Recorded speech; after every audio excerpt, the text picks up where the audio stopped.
Baik, di sini saya akan menjelaskan tentang perkembangan fisik dan kognitif pada masa kanak-kanak tengah dan akhir. Yang pertama ada pertumbuhan atau perubahan fisik dan kesehatan. Di sini ada 4 komponen, yaitu pertumbuhan dan perubahan tubuh, otak, perkembangan motorik, latihan, sehat, sakit, dan penyakit. Yang pertama, pertumbuhan dan perubahan tubuh. Masa di mana anak mengalami pertumbuhan tinggi badan sekitar 2 hingga 3 inci, mengalami berat tubuh sebesar 5 hingga 7 pon tiap tahunnya. Yang kedua ada otak. Secara khusus, jalur otak dan sirkoid yang melibatkan kontraks prefrontal level tertinggi pada otak. Volume otak pada anak akan menjadi stabil di akhir masa anak-anak pertengahan. Yang ketiga, perkembangan motorik. Pada usia 5 tahun, anak dapat memukul bola tenis, namun pada usia 10 atau 11 tahun, sebagian besar anak akan belajar bermain olahraga sesuai dengan fisik yang dapat dikuasai oleh anak SD. Yang keempat, latihan atau olahraga. Anak sekolah dasar masih jauh dari kematangan fisik, sehingga perlu aktif. Sekolah juga memainkan peran penting dalam tingkat latihan. Yang terakhir, kesehatan, sakit, dan penyakit. Kecelakaan dan cedera merupakan penyebab utama kematian selama pertengahan dan akhir masa anak-anak, dan penyebab paling umum dari cedera parah kematian pada periode ini adalah kecelakaan. Yang selanjutnya ada penyandang disabilitas. Yang pertama, kecakupan disabilitas. Kecakupan disabilitas sering juga disebut dengan ketidakmampuan belajar. Ketidakmampuan belajar melibatkan kesulitan dalam belajar, yang melibatkan pemahaman atau penggunaan bahasa tulis lisan. Kecakupan disabilitas ini disebabkan oleh ADHD yang disebabkan karena kurangnya perhatian. Juga bisa disebabkan karena gangguan emosional. Gangguan emosional ini bisa disebabkan karena masalah pribadi atau sekolah, dan yang terakhir bisa disebabkan karena ASD. Ini biasanya ditandai dengan masalah interaksi. Yang selanjutnya, masalah pendidikan. Pendidikan untuk semua anak cacat mengharuskan semua siswa penyandang cacat diberi pendidikan yang sesuai dan gratis. Yang selanjutnya yaitu ada pertumbuhan kognitif. Yang pertama, teori perkembangan kognitif Piaget. Usia anak sekitar 7-11 tahun. Pada tahap ini, anak dapat dilakukan operasi konkret, dan mereka dapat bernalar secara logis selama penalaran dapat diterapkan pada contoh spesifik atau konkret. Yang kedua, memproses informasi. Biasanya, anak lebih memperhatikan rangsangan yang relevan dengan tugas daripada rangsangan yang menonjol perubahan lain. Dalam pemrosesan informasi, selama masa kanak-kanak tengah dan akhir melibatkan ingatan dan metakognisi. Yang ketiga, intelijen. Kecerdasan sebagai kemampuan untuk memecahkan masalah dan beradaptasi serta belajar dari pengalaman. Ketertarikan pada kecerdasan seringkali terfokus pada perbedaan individu. Kecerdasan datang dari 3 bentuk, yaitu kecerdasan analitis, kreatif, dan praktis. Yang keempat, kecerdasan ekstrim. Orang yang berbakat biasa memiliki kecerdasan di atas rata-rata, biasanya 10 dari 130 atau lebih tinggi. Ada 3 kriteria yang menjadi ciri anak berbakat, yaitu sudah berbakat sebelum waktunya, belajar dengan cara berbeda, dan memiliki kemampuan tinggi. Yang selanjutnya ada perkembangan bahasa. Yang pertama, kosakata, tata bahasa, kesadaran metalinguistik. Pada usia 7 tahun, anak mulai merespons sebuah kata yang merupakan sebuah kalimat. Stimulus kosakata anak meningkat dari rata-rata 14.000 kata di usia 6 tahun, sedangkan usia tahun sudah mencapai 40.000 kata. Yang kedua, membaca. Sebelum belajar membaca, anak-anak mempelajari arti dari sebuah kata dan mendiskusikannya. Jika anak memiliki kosakata yang baik, maka mereka akan lebih baik saat belajar membaca. Yang ketiga, menulis. Anak seringkali membuat ejaan pada saat menulis. Kita sebagai orang tua ataupun guru sepatutnya mendukung anak dan mengoreksi pengucapan serta penulisan secara efektif dan positif, supaya anak tersebut tidak mematahkan semangat untuk menulis anak. Yang terakhir, bilingualisme.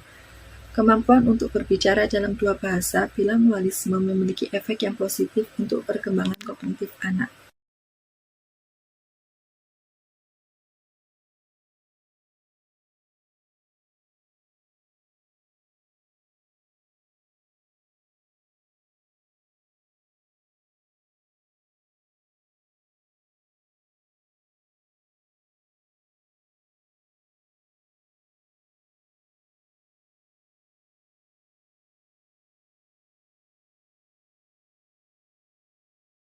Seperti apa yang ada pada video tersebut bahwa perkembangan mengontrol gerakan-gerakan tubuh. Video tersebut menunjukkan sikap perkembangan motorik anak.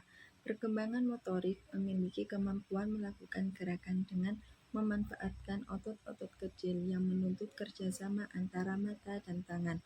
Contoh tampak pada video tersebut tampak anak menyusun puzzle, sebab keterampilan motorik adalah salah satu pencapaian tumbuh kembang yang penting pada anak. Assalamualaikum warahmatullahi wabarakatuh. Perkenalkan, nama saya Natasha Ode Izati dengan NIM 221101040041.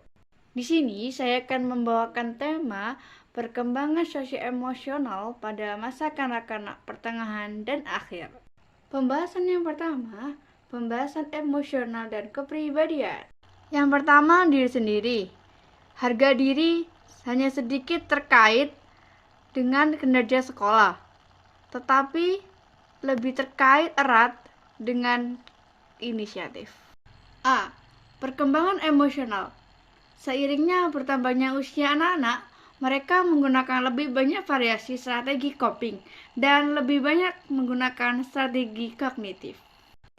Nah, pada slide selanjutnya, yaitu terdapat gambar perkembangan emosional.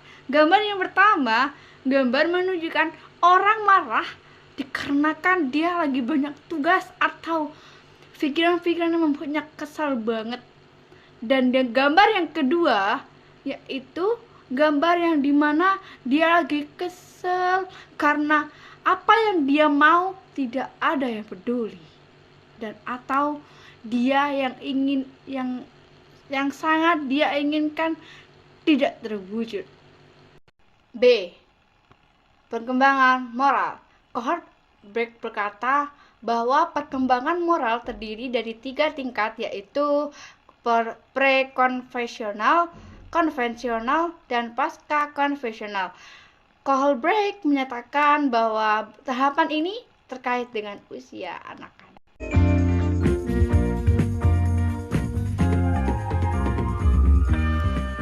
Nilai-nilai moral yang baik dan nilai-nilai agama yang luhur perlu ditanamkan pada diri anak sedini mungkin.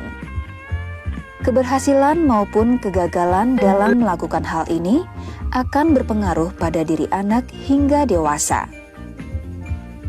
Taman kanak-kanak merupakan salah satu wadah pembinaan moral dan keagamaan yang sangat penting.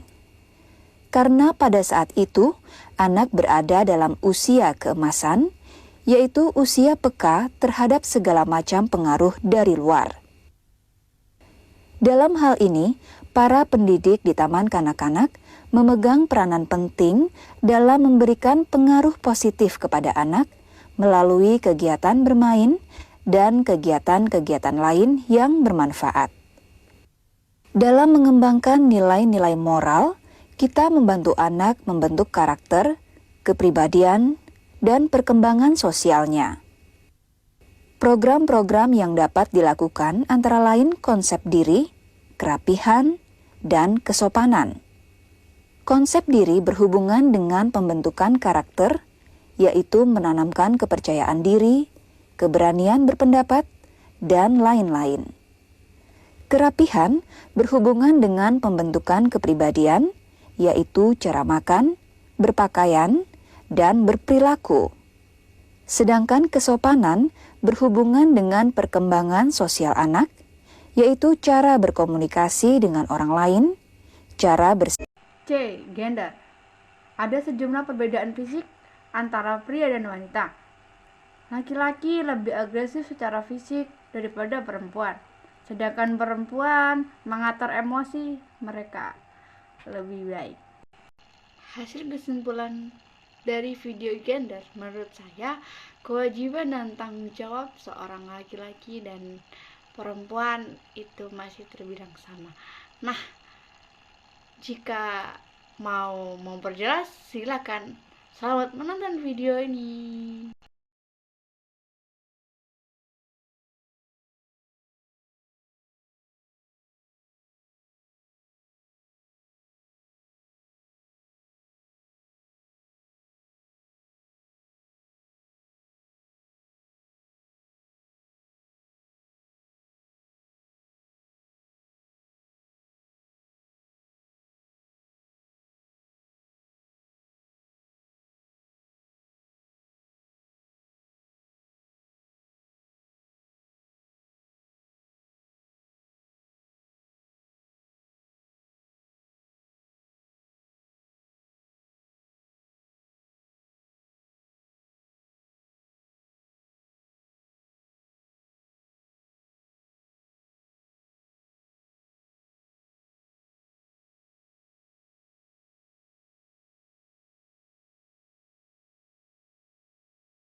Pembahasan yang kedua yaitu mengenai keluarga. Yang pertama, perubahan perkembangan dalam hubungan orang tua dan anak. Orang tua lebih sedikit waktu dengan anak-anak masa pertengahan dan akhir masa kanak-kanak dibandingkan dengan masa kanak-kanak yang dulu mereka rasakan. Yang kedua, orang tua sebagai manajer keluarga. Orang tua memiliki peran penting sebagai pengelola peluang anak, sebagai pemantu perilaku anak, serta pemrakarsa dan pengatur sosialisasi. Yang ketiga adalah keluarga tiri. Ketika orang tua bercerai, anak-anak yang tinggal di keluarga tiri mengalami lebih banyak masalah penyesuaian tentang dirinya sendiri dibandingkan dengan anak-anak yang orang tuanya masih lengkap dengan penuh kasih sayang dan mereka pun jadi Masya Allah enak banget ya, jadi mereka yang keluarganya masih lengkap dan alhamdulillah tidak bercerai kayak keluargaku. Pembahasan yang ketiga yaitu kawan-kawan sebaya. Saya mengambil tentang bullying. Anak-anak yang dibully dapat mengakibatkan pendek atau negatif jangka panjang, baik korban maupun penindas. Kesimpulan dari video bullying yaitu stop bullying atau perundungan nanti akan membuat korban yaitu menjadi lemah. Nah, jika mau menerima penjelasan yang lebih ringkas, lihatlah video pada slide berikut ini. Selamat menonton guys.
Assalamualaikum warahmatullahi wabarakatuh. Perkenalkan, nama saya Tina Fariga. Di sini saya akan membahas dan menjelaskan perkembangan fisik dan kognitif pada masa remaja.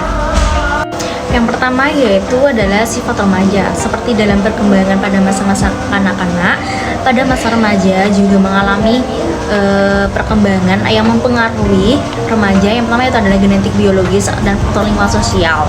Selama bertahun-tahun, perkembangan kanak-kanak mereka itu mengalami ribuan jam interaksi dengan orang tua, teman sebaya, dan guru. Tetapi sekarang mereka menghadapi biologis yang dramatis, perubahan, pengalaman baru, dan tugas perkembangan baru. Yang kedua yaitu perubahan fisik. Yang pertama yaitu pubertas. Pubertas merupakan periode pematangan fisik yang cepat yang melibatkan perubahan hormon dan tubuh yang terjadi terutama selama masa remaja awal. Di antara perubahan yang paling mencolok adalah tanda-tanda kematangan seksual, tinggi badan, dan berat badan.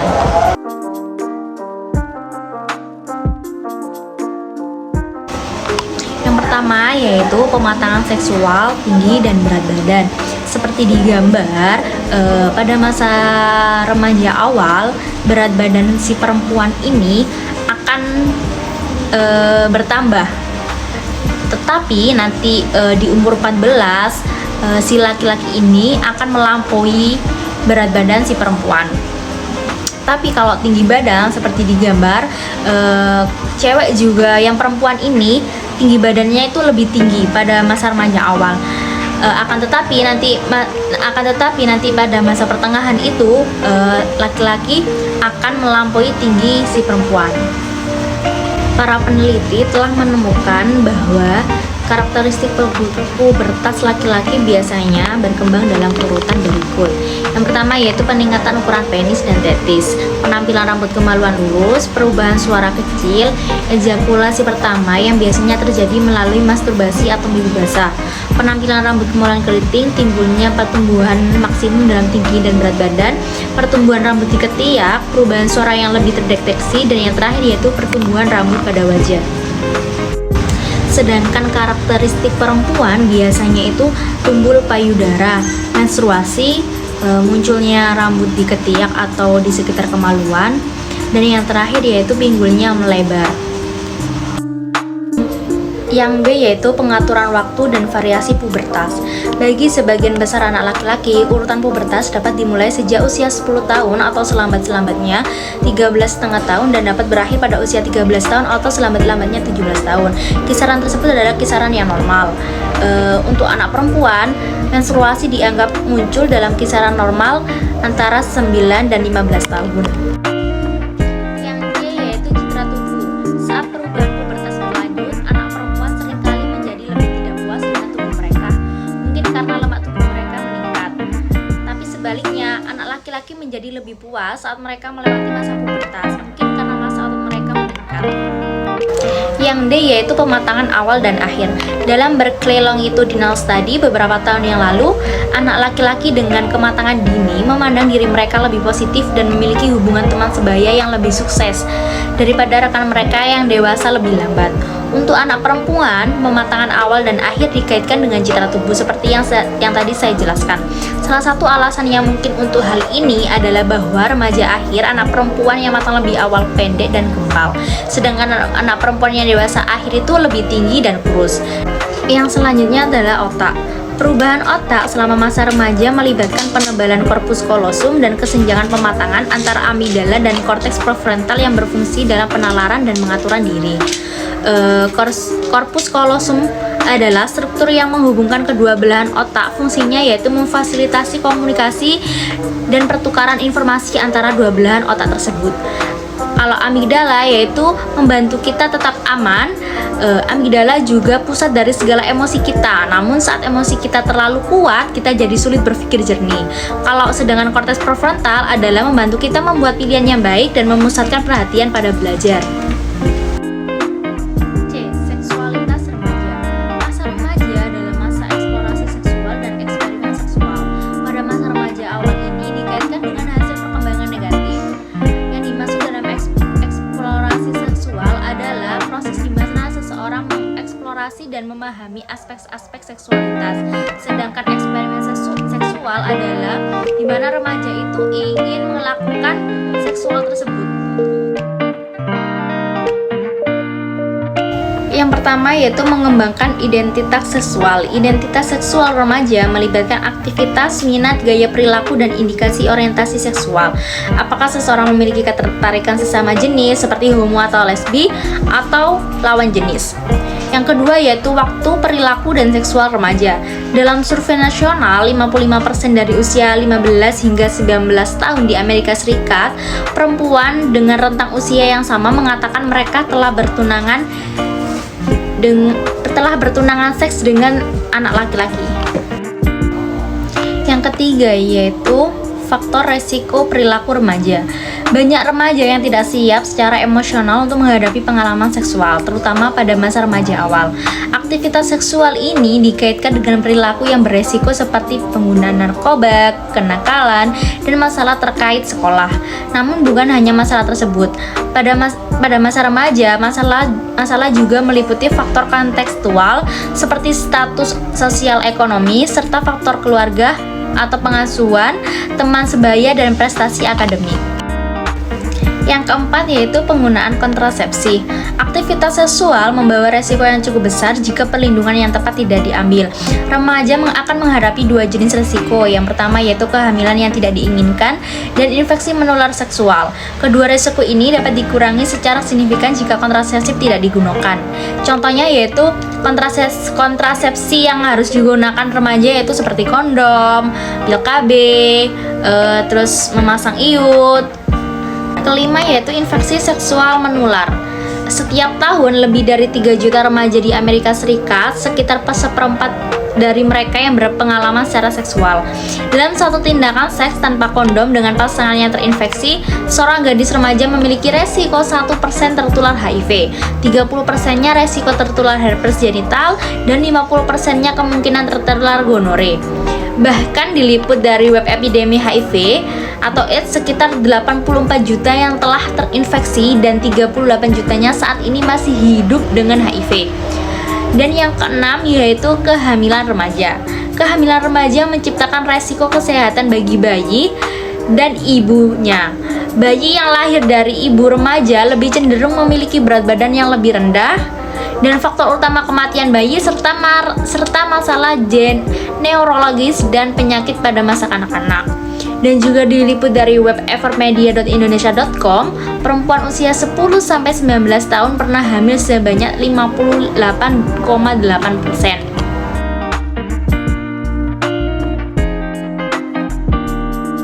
A yaitu kesehatan remaja. Masa remaja merupakan saat kritis dalam kesehatan karena banyak faktor yang berhubungan dengan kebiasaan kesehatan yang buruk dan kematian dini pada masa dewasa dimulai pada masa remaja. Nutrisi yang buruk, kurang olahraga, dan kurang tidur juga menjadi perhatian. Tiga memimpin penyebab kematian pada masa remaja yaitu kecelakaan, pembunuhan, dan bunuh diri. Yang selanjutnya yaitu substansi dan penyalahgunaan. Penyalahgunaan alkohol adalah masalah utama remaja, meskipun tingkatnya telah menurun dalam beberapa tahun terakhir, seperti halnya merokok. Kekhawatiran baru-baru ini adalah meningkatnya penggunaan obat-obat terlarang, yaitu obat penghilang rasa sakit yang digunakan oleh remaja, seperti narkoba, sabu, pil kucing, ganja, dan lain sebagainya. Dalam hal ini, orang tua, teman sebaya, dukungan sosial, dan keberhasilan pendidikan memainkan peran yang sangat penting dalam apakah remaja menggunakan narkoba atau hal-hal seperti penyalahgunaan yang lainnya. Yang C yaitu gangguan makan. Gangguan makan telah meningkat pada masa remaja dengan peningkatan substansi dan presentasi remaja yang kelebihan berat badan. Dua gangguan makan yang mungkin muncul pada masa remaja adalah anoreksia nervosa dan bulimia nervosa. Yang dimaksud dengan anoreksia nervosa adalah gangguan makan yang ditandai oleh ketakutan yang ekstrim terhadap penambahan berat badan. Sedangkan bulimia nervosa yaitu adalah gangguan makan yang berlebihan atau hilang kendali saat makan yang mengakibatkan remaja terkena penyakit obesitas. Yang keempat yaitu kognisi remaja pada teori Jean Piaget. Kembali pada semester pertama yaitu tahap perkembangan kognitif Jean Piaget pada tahap operasional formal di mana terjadi pada umur 11 tahun sampai dewasa. Yang pertama yaitu adalah berpikir abstrak. Berpikir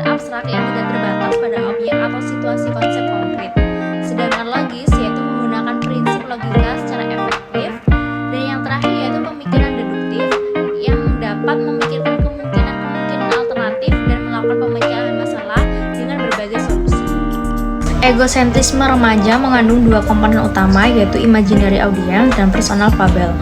Imaginary audience adalah menggambarkan bahwa mereka selalu berada di pusat perhatian oleh orang lain. Sedangkan personal fable yaitu kecenderungan remaja untuk merasakan diri mereka unik dan istimewa, serta tidak terpengaruh oleh aturan umum yang berlaku.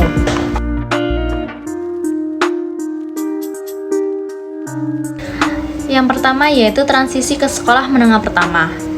Sekolah menengah pertama bertepatan dengan banyaknya perubahan sosial, keluarga, dan individu dalam kehidupan remaja, dan transisi ini seringkali membuat stres. Seperti contoh, kita sekolah di SD yang daerahnya di sekitar rumah kita. Terus kita SMP-nya keluar dari zona desa tersebut, misal di beda kecamatan atau beda apa, otomatis teman kita akan berbeda, gurunya akan berbeda, kita akan menemukan hal-hal baru di lingkungan baru juga. Kalau perubahan sosial itu ya seperti tadi itu. Yang selanjutnya yaitu sekolah efektif untuk remaja muda. Para kritikus mengatakan bahwa sekolah menengah di Amerika Serikat mengembangkan kepasifan dan tidak mengembangkan keterampilan akademik siswa secara memadai. Karakteristik sekolah yang efektif itu termasuk yaitu memiliki rasio siswa terhadap konselor yang lebih rendah, melibatkan orang tua dan tokoh masyarakat di sekolahnya, atau menggunakan pengajaran tim dan meningkatkan kesehatan dan kebugaran siswa. Selanjutnya yaitu sekolah menengah ke atas. Kritikus menekankan bahwa di banyak sekolah menengah harapan untuk sukses dan standar pembelajaran itu terlalu rendah. Kritikus juga berpendapat bahwa terlalu sering sekolah menengah menemukan kepasifan dan seharusnya sekolah harus menciptakan berbagai jalur bagi siswa untuk mencapai identitas dirinya. Banyak siswa lulusan SMA dengan kemampuan membaca, menulis, dan matematika yang tidak memadai, termasuk banyak juga yang melanjutkan ke perguruan tinggi, dan di perguruan tinggi harus mengikuti kelas remediasi di sana. Dan siswa-siswa lain itu putus sekolah atau tidak melanjutkan ke jenjang tinggi dan tidak memiliki keterampilan yang memungkinkan karena mereka mendapatkan pekerjaan yang layak, apalagi menjadi warga negara yang terinformasi. Yang selanjutnya yaitu kegiatan ekstrakurikuler. Kegiatan ini banyak disetujui orang-orang remaja yang dijadikan atau yang dilakukan setelah jam sekolah dan dapat disponsori oleh sekolah atau masyarakat. Mereka mencakup beragam kegiatan seperti olahraga, klub akademik, band, drama, dan klub matematika, dan masih banyak lagi yang lainnya. Para peneliti telah menemukan bahwa partisipasi dalam kegiatan ekstrakurikuler ini terkait dengan nilai yang lebih tinggi, keterlibatan sekolah juga kemungkinan putus sekolah yang lebih kecil, dan kemungkinan yang lebih baik untuk melanjutkan ke perguruan tinggi. Jadi siswa itu dibekali skill untuk melanjutkan ke depan-depannya, biar dia itu kan setiap manusia kan atau setiap remaja kan memiliki kemampuan yang berbeda-beda. Ada yang pandai di dalam non formal dan ada yang pandai di dalam formal. Kalau non formal seperti ya mengembangkan ekstrakurikuler ini, jadi mereka itu lulus itu sudah ada bekalnya gitu. Yang terakhir yaitu pembelajaran servis. Pembelajaran servis ini terkait dengan KKN. KKN merupakan salah satu bentuk pendidikan yang mengedepankan tanggung jawab sosial dan pengabdian kita kepada masyarakat. Dalam KKN, remaja terlibat dalam kegiatan seperti les, membantu orang dewasa yang lebih tua, bekerja di rumah sakit, membantu di pusat penitipan anak, atau membersihkan tanah kosong untuk membuat area bermain, dan masih banyak lagi. Biasanya KKN ini terjadi di perguruan tinggi.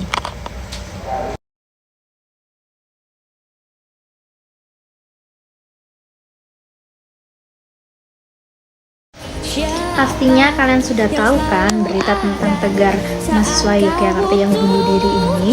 Nah, ini adalah salah satu penyebab kesehatan remaja yang tidak terpenuhi. Salah satunya yaitu kesehatan mental.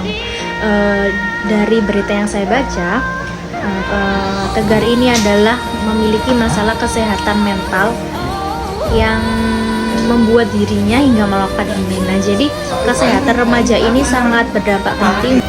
Video Arya ini termasuk bulimia nervosa yang terjadi pada gangguan makan, karena diketahui bahwa berat badan Arya melonjak drastis dikarenakan asupan kalori yang berlebih pada tubuhnya. Orang tuanya mengakui bahwa Arya makan sehari hingga 5 kali dan sering makan mie instan.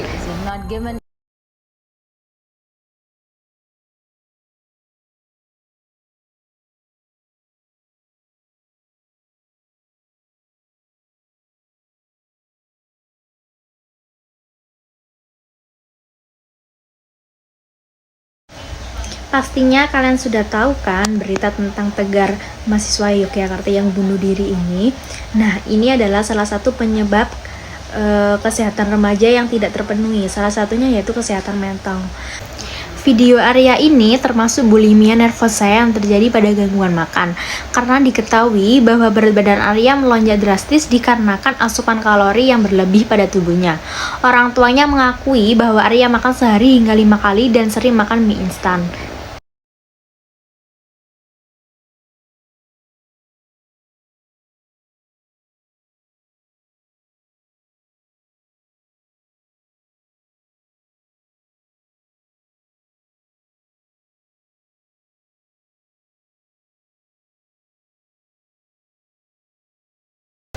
Video Arya ini termasuk bulimia nervosa yang terjadi pada gangguan makan, karena diketahui bahwa berat badan Arya melonjak drastis dikarenakan asupan kalori yang berlebih pada tubuhnya. Orang tuanya mengakui bahwa Arya makan sehari hingga 5 kali dan sering makan mie instan.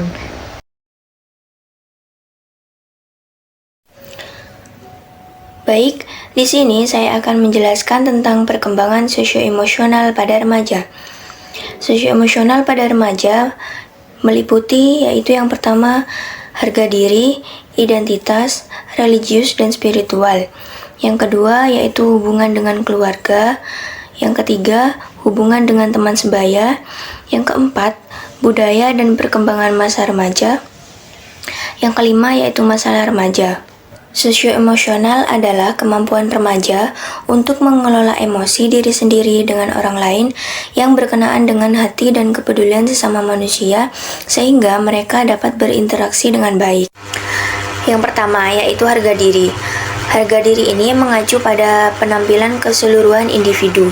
Jika individu memiliki harga diri yang baik, maka akan tumbuh hal-hal positif di dalam dirinya seperti merasa percaya diri, yakin pada kemampuan sendiri, dan merasa berguna.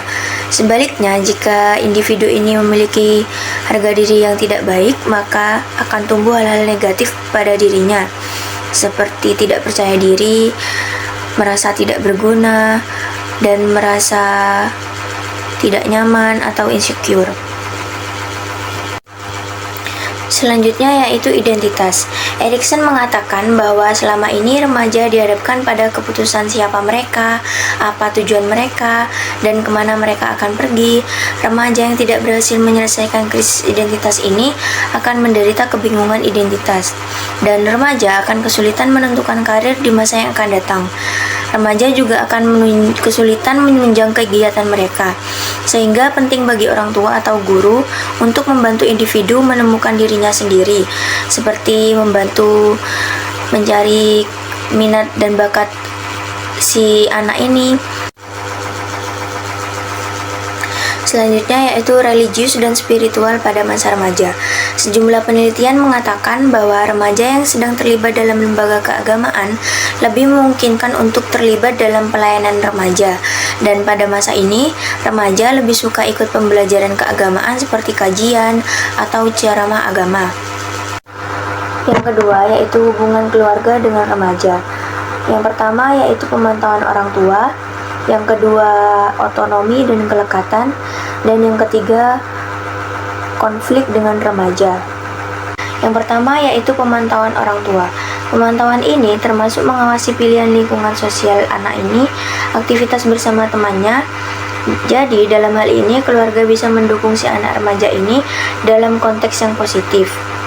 Selanjutnya yaitu otonomi dan kelekatan pada remaja. yaitu kemampuan seseorang untuk mengarahkan hidupnya sendiri dengan mendefinisikan tujuannya, merasa kompeten, dan mampu untuk mengatur tindakannya sendiri. Dan kebanyakan orang tua mengalami kesulitan dalam mengatur hal ini. Konflik orang tua dengan remaja. Konflik ini biasanya meningkat pada masa remaja. Biasanya konflik orang tua dengan si anak ini terjadi karena ketidaksesuaian di antara keduanya. Seperti misalnya si anak ingin masuk perguruan tinggi yang diinginkannya, tetapi berbeda pendapat dengan kedua orang tuanya. Sedangkan orang tuanya menginginkan si anak ini ingin masuk ke perguruan tinggi pilihan orang tuanya. Dan hal inilah yang menyebabkan terjadinya konflik antara orang tua dan si anak. Yang ketiga yaitu hubungan remaja dengan teman sebaya. Pada masa ini remaja lebih memilih berteman daripada sendirian, dan cenderung remaja menyesuaikan diri dengan teman sebayanya yang diantaranya itu dalam hal-hal negatif. Pada masa ini, remaja juga mulai mengenal percintaan dan memahami orientasi seksual mereka. Masa romantis yaitu perubahan mengenai masalah percintaan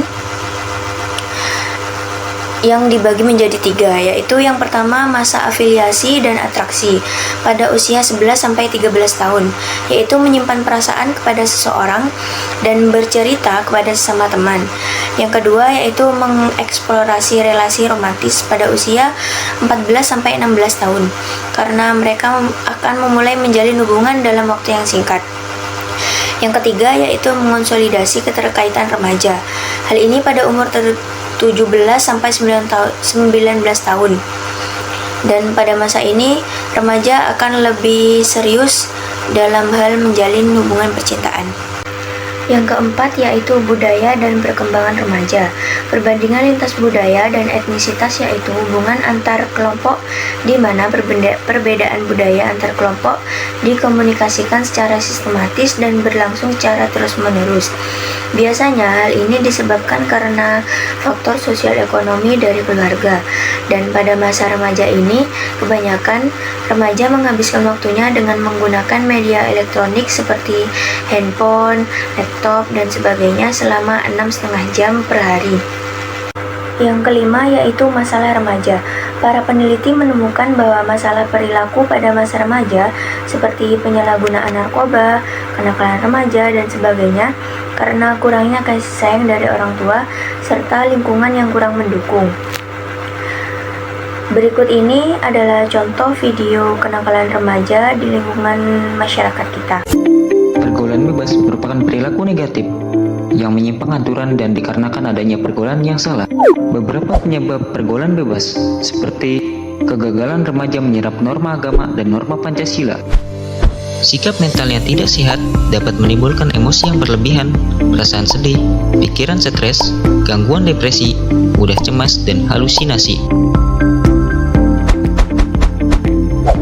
Keluarga yang tidak harmonis juga menyebabkan psikis anak dapat terganggu, dan hal ini membuat anak mencari kebahagiaannya sendiri dibandingkan di dalam rumah, dan pada akhirnya anak terjerumus ke dalam pergaulan bebas.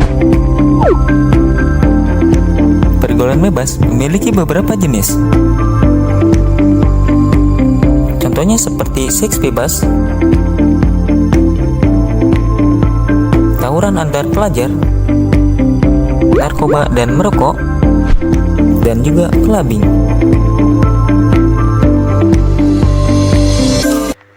Analisis dari video yang tadi kita amati yaitu menurut saya kenakalan remaja tersebut timbul karena adanya beberapa sebab, antara lain yaitu krisis identitas, kontrol diri yang lemah, gangguan pengamatan dan tanggapan pada anak remaja, gangguan perasaan pada anak remaja, lingkungan yang tidak menguntungkan, dan perkembangan iptek. Dan cara mengatasi kenakalan remaja ini yaitu hendaknya orang tua memberikan kasih sayang dan perhatian dalam bentuk apapun. Dan hendaknya komunikasi dengan si remaja ini senantiasa terjalin dengan baik agar si remaja ini selalu merasa tenang karena orang tua selalu mendampingi, dan perlunya melakukan pengawasan yang penuh dan intensif terhadap media komunikasi seperti televisi, internet, radio, handphone, dan lain-lain. perlunya pembelajaran agama yang dilakukan sejak dini, seperti mengunjungi tempat ibadah sesuai dengan iman kepercayaannya.